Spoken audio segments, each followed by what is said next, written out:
အမေကကျမကိုတန်မာတဲ့သူတယောက်ပဲဝယ်ဖို့ပြောထားတာနင်ကအရန်ပိန်လုံးနဲ့ငါနင့်ကိုမလိုချင်ဘူးမမလေးဒီတယောက်ကိုလည်းတခါတည်းယူသွားပါလားရှင်ရှုပ်ပေးပါမယ်ငွေ8ချက်ပဲပေးပါမရဘူး9ချက်ဆိုရင်ကောသူ့ရွယ်စားကိုကြည့်ပြီးအထင်မသေးပါနဲ့ဦးသူကအားရင်ရှိပါသေးတယ်ကျမစိတ်ကူးပြောင်းမှာမဟုတ်ဘူးထပ်ပြီးကျွေးမွေးနေရမယ်လူပိုတယောက်မလိုချင်တော့ဘူးပြီးခဲ့တဲ့ဘဝတုန်းကသာဆိုရင်ကျမစိတ်ပြော့သွားမိမှတေးချတယ်ဒါပေမဲ့ဒီတစ်ချိန်တော့အဲ့လိုမဟုတ်တော့ဘူးပြီးခဲ့တဲ့အချိန်တုန်းကကျမရိုင်ယန်ကိုအိမ်ခေါ်လာခဲ့မိတယ်အမေကျမအမျိုးသားကျွတ်တယောက်ဝယ်လာခဲ့တယ်အေးပါကြည့်ပါရစေဦးလီလီငွေ12ချက်ဆိုတာနဲတဲ့ပမာဏမဟုတ်ဘူးနော်ဘာလို့ဒဏ်ရာရထားတဲ့အမျိုးသားကျွတ်ကိုဝယ်လာရတာလဲအမေကလည်းသူခက်ခဲတွေအများကြီးကြုံတွေ့ခဲ့ရလို့ပါကျမသူ့ကိုတေချာခရူးဆိုင်ပါမယ်ပတ်စံတွေကိုအလားတမဖြစ်စေရပါဘူးသူ့ကိုဒီမှာနေခွင့်ပြုပါနော်အေးပါနေပါစေဦးတော့နင်ကိုယ်တိုင်ရွေးချယ်ခဲ့တာနော်နောက်တမရနဲ့ဦးအမေကအကောင်းဆုံးပဲအဲ့ဒီတုန်းကရိုင်ယန်ကတန်ထိုးထားဖို့ထိုက်တန်တဲ့သူလို့ကျမထင်ခဲ့မိတယ်အဲ့ဒီတုန်းကကျမတကယ်ကိုပျော်ခဲ့ရတာသူ့ကိုယတနာတစ်ခုလို့ကျမတန်ဖိုးထားဆက်ဆံခဲ့တယ်နင့်တန်ရတွေတောင်တေချာမချောက်သေးဘူးအလုတ်ကျန်းတွေဘာမှမလုပ်နဲ့ဦးဒီမှာပဲထိုင်ပြီးအနားယူနေပါငါရှိနေတဲ့ရွေးတော့နင့်ကိုဘယ်သူမှဒုက္ခပေးမှာမဟုတ်ဘူးကျမသူ့ကိုကာကွယ်ပေးခြင်းယုံတက်ပါသူ့ကိုအေးအေးဆေးဆေးစေကူတာခွင့်ပေးရယုံနဲ့တင်ကျမတကယ်ကိုလုံးဝပျော်ရွှင်ခဲ့ရပါတယ်ရော့အများကြီးစားပါကျေးဇူးတင်ပါတယ်အသားတွေအများကြီးစားအားရှိအောင်လို့သူ့အတွက်အကောင်းဆုံးအရာတွေကိုပဲကျမဖယ်ထားပေးခဲ့တယ်ကျမကတော့သူ့ပေါ်ဒီလောက်အထိကောင်းကောင်းမွန်မွန်ဆက်ဆံပေးရင်သူခံစားမိလိမ့်မယ်လို့အမြဲတွေးခဲ့တာလီလီမင်းသားအဲ့ဒီတုန်းကငါ့ကိုဝယ်မလာခဲ့ရင်ဒီနေ့မှငါဒီနေရာမှာရှိနေမှာမဟုတ်ဘူးဘာပဲပြန်ပေးဆက်ရပြောပါငါမင်းကိုပေးဆက်ပါမယ်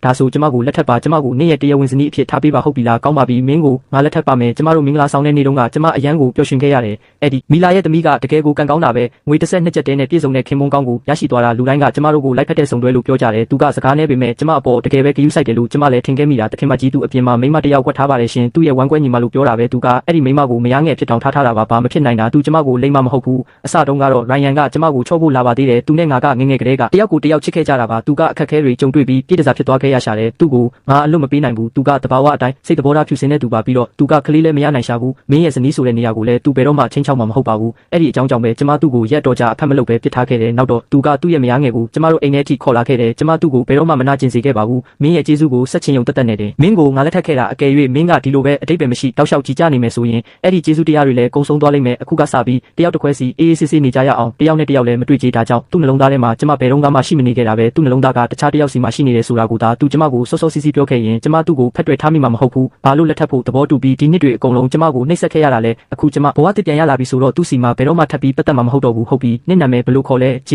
ေချက်အခုကစပြီးနင်ကငါလူပဲစူးစမ်းပြီးအလုပ်လုပ်ပါငါနဲ့အပေါ်မကောင်းမွန်ပဲမဆက်ဆံပါဘူးကျမစကားဆယ်ခုပြောရင်သူကတခွန်းတောင်ပြန်ဖြေခြင်းမှဖြေတာဒါပေမဲ့အနည်းဆုံးတော့သူပြန်ဖြေရှာပါတယ်လာမျက်နှာလာတူလမ်းမှာဖုန်းတွေအများကြီးပေးလာတယ်ထင်တယ်ဟုတ်ကဲ့မျက်နှာတစ်ပြီးသွားတဲ့အခါသူကဒီလောက်အထိချုံမောတဲ့အမျိုးသားတယောက်ဖြစ်လာလိမ့်မယ်လို့ကျမမထင်ထားခဲ့မိဘူးကျွန်တော်မျက်နှာကအရန်ရုပ်ဆိုးလို့မမလေးလန့်သွားတာလားခင်ဗျာအိုမဟုတ်တာဒီမှာခဏစောင့်နေတော့နင့်အင်ဂျီတွေစုပ်ပြဲနေပြီးဒါလေးလဲဝတ်လိုက်ဦးမမလေးကျွန်တော်တို့ရဲ့အစင်တန်းကကွာချလုံးပါတယ်ကျွန်တော်တို့နှိမ့်ကြတဲ့ကျွန်တယောက်ကဒီလိုဝတ်စားကောင်းတွေကိုဘယ်လိုလုပ်ထိုက်တယ်မှလဲအဲ့လိုမပြောပါနဲ့ရောင်းစားခံရတဲ့သူအများစုကတခြားသူတွေရဲ့ဆွဲချမှုကိုခံလိုက်ရလို့ဆိုတာငါသိပါတယ်သူတို့ကတဘာဝအတိုင်းမကောင်းတဲ့သူတွေမဟုတ်ကြပါဘူးကိုအထင်မသေးပါနဲ့ဒီမှာအားပဲအေးအေးဆေးဆေးအလုပ်လုပ်ပါအလွန်ဆုံး3နှစ်ကနေ9နှစ်အတွင်းမှာနင့်ကိုဝယ်ခဲ့တဲ့တန်ဖိုးကိုနင်းပြန်ဆက်နိုင်မှာပါအဲ့ဒီအချိန်ကြာလို့နင်းထွက်သွားခြင်းနဲ့ဆိုရင်လည်းနင်းရဲ့စာချုပ်ကိုပြန်ပေးပြီးငါဘယ်တော့မှတားမှာမဟုတ်ဘူးဟုတ်ကဲ့ဝေါင်တကယ်ကိုတန်သွားတာပဲလီလီတို့တွေတကယ်ပဲအမျက်ထွက်သွားတာအော်နင်းတီလာဘေးအိမ်ကအာဘာကတော့အသေးအတန်ဖြားနာနေတဲ့ကောင်ချောလေးတယောက်ကိုဝယ်လာတယ်လေသူကဘာအလုံးမှမလုပ်နိုင်ဘူးသူကသူ့ရဲ့စေကူတာစေးကိုတောင်စိုက်ထုတ်ပေးနေရသေးတယ်အာဘာကလည်းဒီနေ့ဦးသားကျုံတယောက်သွားဝယ်လာလားအေးလေနင်တို့နှစ်ယောက်ကတယောက်ပြီးတယောက်သွားကြတာနင်းစောစောသွားတာတော်သေးတာပေါ့သူကဘာကြောင့်ဘာမှအသုံးမကျတဲ့ရုပ်ချောချောလေးကိုခေါ်လာရတာလဲဘာအတိတ်ပဲရှိလို့လဲအာဘာဝယ်လာတဲ့သူကရိုင်ယန်လားသူကရိုင်ယန်ဖြစ